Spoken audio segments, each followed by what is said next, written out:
Vous allez me faire signe parce que les questions, il y en a beaucoup, c'est une vie immense, c'est une longue expérience que nous avons l'honneur d'avoir dans cette salle. Et donc les questions, on ne pourra pas toujours les épuiser. Donc je vous prie de nous faire signe dans le cas où on déborderait.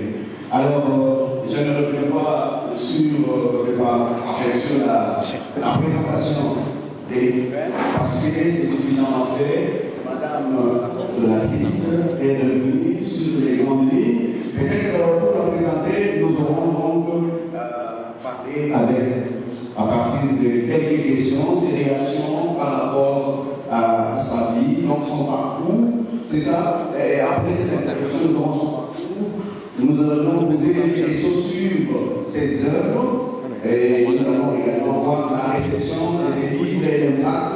Qu'est-ce que la critique a dit, qu'est-ce que le public a dit, et nous aurons donc ces dialogues avec vous. Vous allez également poser vos questions. C'est la première fois depuis que la fête du livre a commencé sur la 5e édition. C'est une innovation d'avoir, en fait c'est la première fois même au Coran, on fait un écrivain, une écrivaine vivante. L'année passée, c'est la première fois qu'on a commencé avec les écrivains. Samenga, c'était quelqu'un qui était déjà. Aujourd'hui, nous avons donc cette chance avec les éditions du Tournant qui nous donnent l'occasion de vous présenter au public.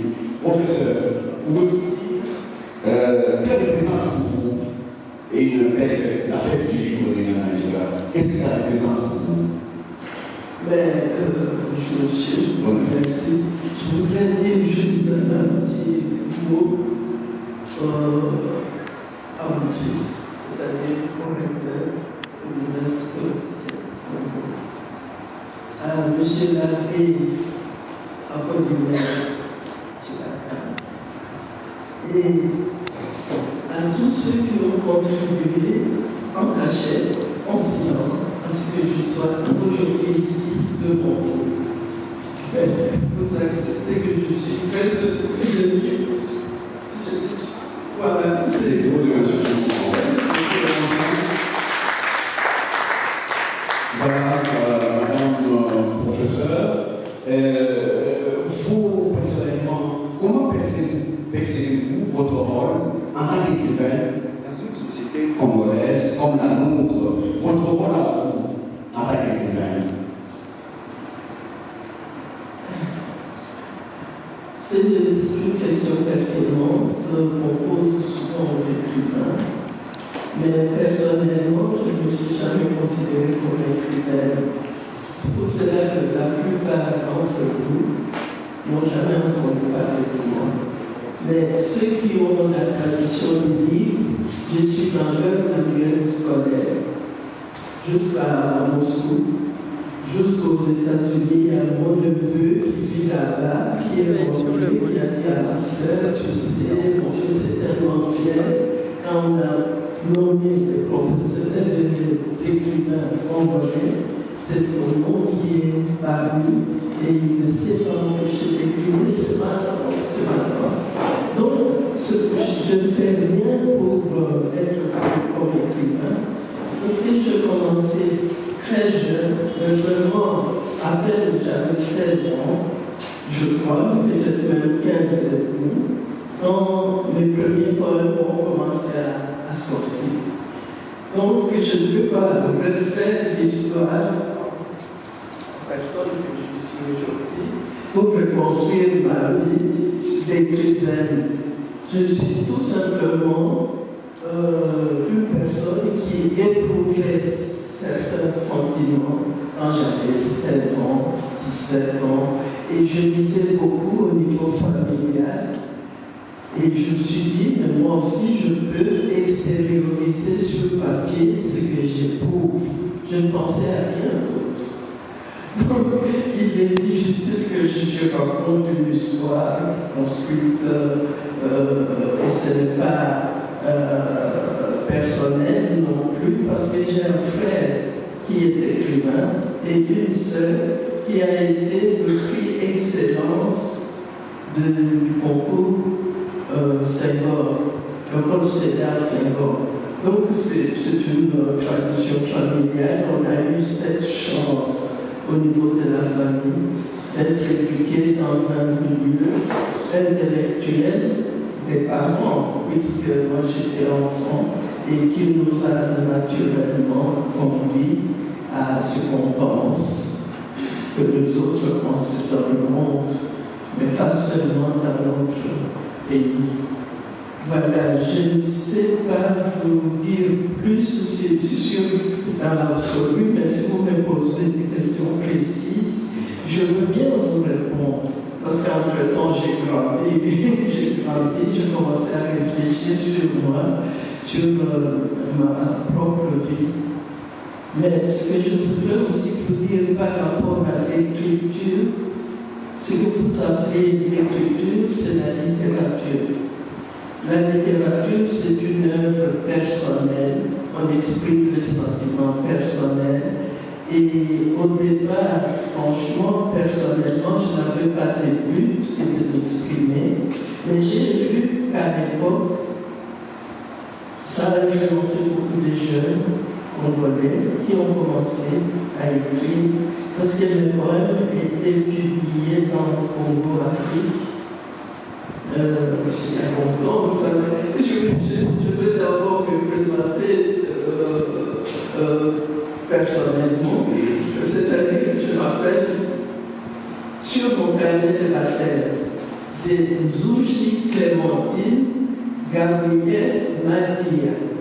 Mais je vous explique mon nom parce que les gens se trompent souvent. Zouji, c'est notre nom de famille. Donc j'appartiens à la famille Kadiman Zouji. Mon grand-père ayant grandi à la mission, il était baptisé Kadima. Et à chaque enfant, il a ajouté un nom personnel. Donc mon père est devenu Kadima Zouji. J'ai un nom de Kadima Moulouma, Kadima Joseph.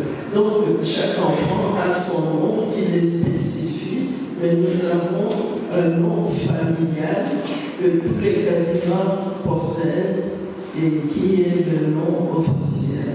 Alors moi, en venant au monde, on m'a donné de manière implicite, je suis une Kadima, mais mon nom Kadima n'apparaît sur aucun document parce qu'ils m'ont appelé Zouji Clémentine Madia. Clémentine Madia, c'est le nom de ma grand-mère maternelle, qui devait être Mouimbadi, originaire de Mouimbadi, enfin ses parents à elle. Donc j'ai ce nom-là, avec lequel j'ai signé mes premiers poèmes. Mais quand je me suis mariée, comme toutes les jeunes filles de mon temps, on était fiers de porter le nom de son mari, on devenait madame. C'est comme ça que j'ai commencé à signer Faye Zouji Madi.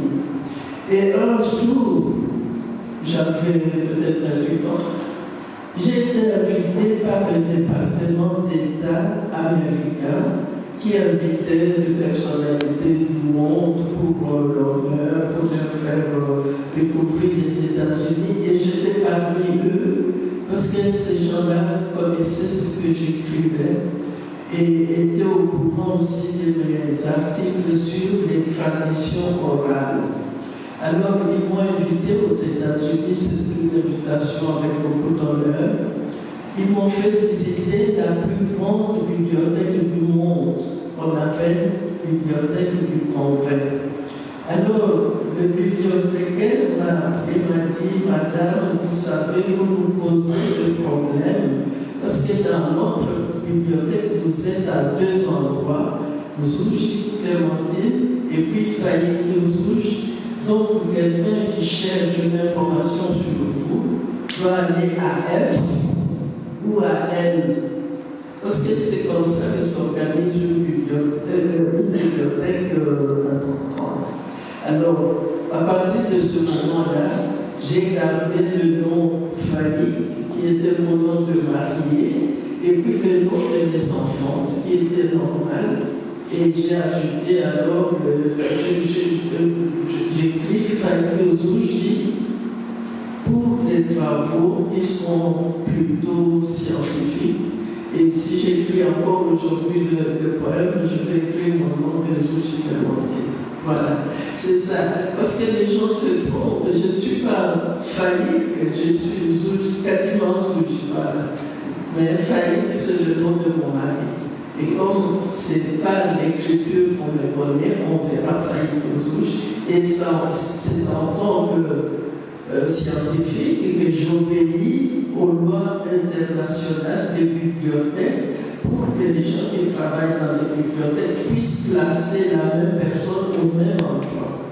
Voilà, c'est de dire que votre frère, c'est le professeur critique littéraire, un immense professeur également d'université, Dieudonné, un caractère Ozouji. Mais votre soeur, personnellement, je ne connais pas beaucoup. Est-ce que vous pouvez me donner son nom? Caroline Ozouji. Marie-Caroline Ozouji. Mais dans l'anthologie des écrivains congolais, elle est dedans. Mais elle n'a pas poursuivi dans l'écriture littéraire. Elle écrit d'autres genres de choses.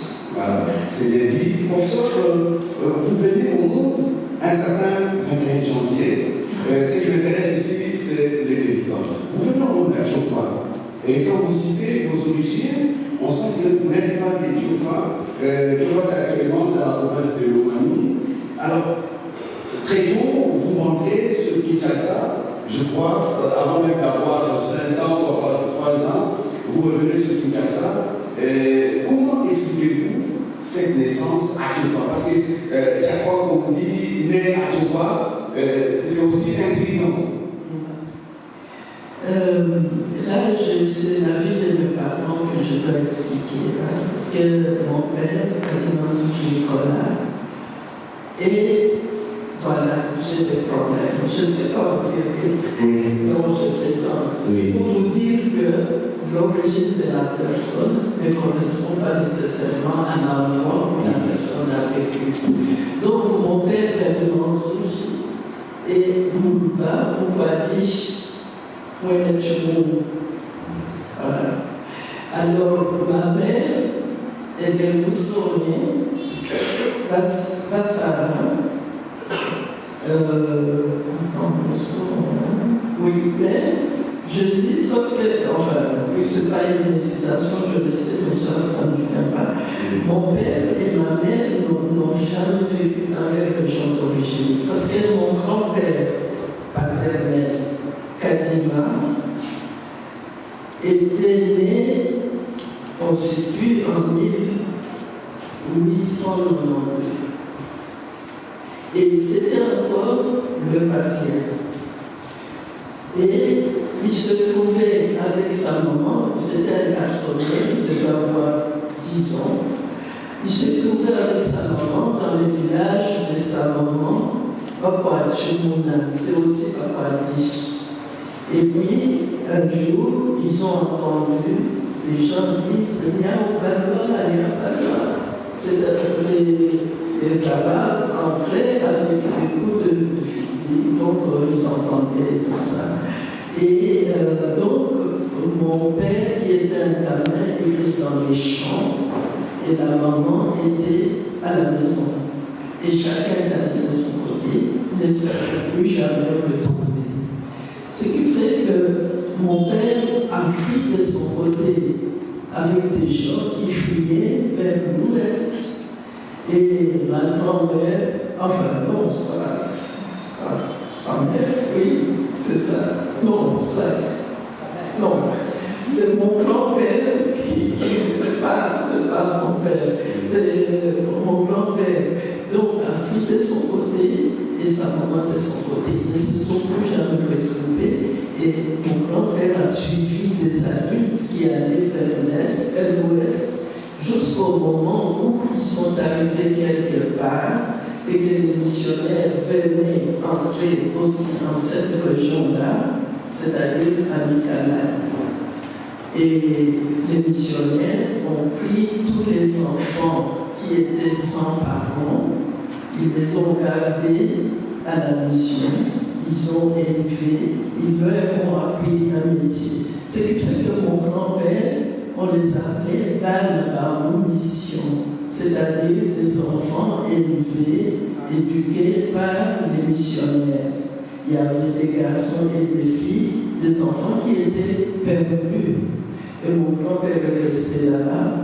Il paraît que c'était un homme brillant. Il s'est fait remarquer par les missionnaires. On lui a donné des responsabilités et il s'est devenu chez lui. Alors, de l'autre côté, mon grand-père, Moussolier, qui s'appelait Madima, avait fait le même mouvement. Il avait fui, il s'est retrouvé à Pemba et il a rencontré cette grand-mère qui était née là-bas parce que ses parents à lui avaient fui aussi. Il s'est retrouvé à Pemba.